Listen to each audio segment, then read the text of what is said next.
You've been told your whole life that what happens to you is what makes you suffer. A breakup, a job loss, an insult from a friend. Well, the ancient Stoics would say that's a dangerous story to believe. In fact, they'd argue the most painful part of that job loss isn't the event itself, it's the story you tell yourself about it. This isn't about pretending pain doesn't exist. The sting of loss is real. But the Stoics taught that we add a second layer of suffering with our own judgments, turning simple pain into a catastrophe. This is a guide to separating the two. It's not about becoming a robot, it's about achieving emotional freedom. Let's explore that freedom through 5 timeless truths. First things first, the bedrock of all Stoic practice, the dichotomy of control.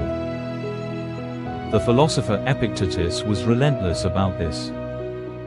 He taught that we have to get crystal clear on separating what's within our control from what isn't. Your opinions, your choices, your character, those are yours to command.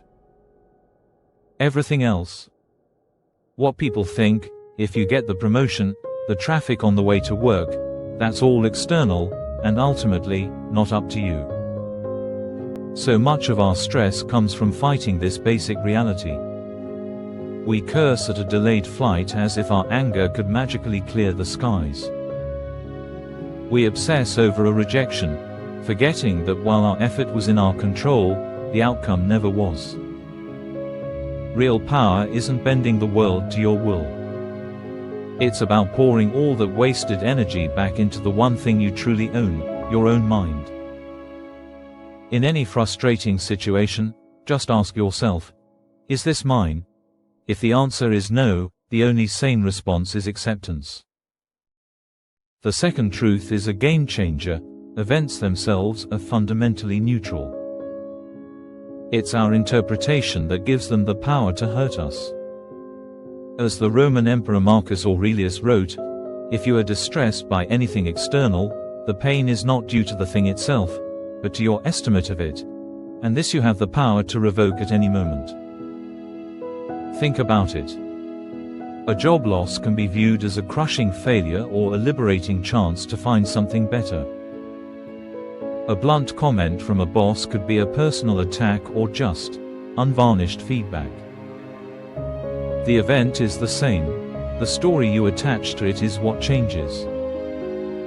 The Stoics recognized that some outcomes are naturally preferable to others. We'd all choose health over sickness, for instance. But they argued that these things are morally neutral, meaning they don't make you a good or bad person. We inflict so much extra pain by slapping labels like awful or unfair onto neutral events. But that's a choice. You can learn to see things as they are, not worse than they are. The third truth reframes how we experience emotional distress. Treat it as a signal, not a final verdict. When you feel a pang of anxiety or a wave of anger, it's not a sentence declaring your life is ruined. It's a check engine light for your mind. It's a prompt to pop the hood and examine the judgments you're making. The Stoics were big on daily reflection, and the journal is a perfect tool for this. When anxiety hits, don't just drown in it, dissect it. Ask yourself, what story am I telling myself right now? Am I trying to control something I can't? Am I labeling a neutral event as a catastrophe? This shifts you from being a passive victim of your emotions to an active investigator of your own mind. Pain becomes your teacher, pointing out flawed thinking and giving you a chance to fix it. It's a call to use your reason, not a reason to surrender to suffering. The fourth truth can transform your entire relationship with hardship. There's a modern phrase, popularized by author Ryan Holiday, that perfectly captures a core Stoic idea: the obstacle is the way. While ancient Stoics like Marcus Aurelius didn't use that exact slogan, the concept was central to their philosophy. Every challenge you face isn't just a roadblock, it's the training ground for your character. A difficult colleague isn't just an annoyance, they're a chance to practice patience. A sudden financial setback isn't a tragedy, it's a live fire drill for resilience. This mindset turns the world from a field of frustrating barriers into a gymnasium for the soul. As Seneca taught, difficulties strengthen the mind, as labor does the body. You stop wishing for an easy life and start seeing the immense value in a life that makes you stronger, calmer, and more virtuous. The obstacle doesn't block the path, it is the path. This final truth is the most radical, amor fati, a love of fate. While this specific Latin phrase was made famous centuries later by the philosopher Nietzsche, the spirit behind it aligns deeply with Stoic thought. It's more than just gritting your teeth and accepting reality, it's the practice of embracing everything that happens, the good, the bad, the unexpected, as necessary.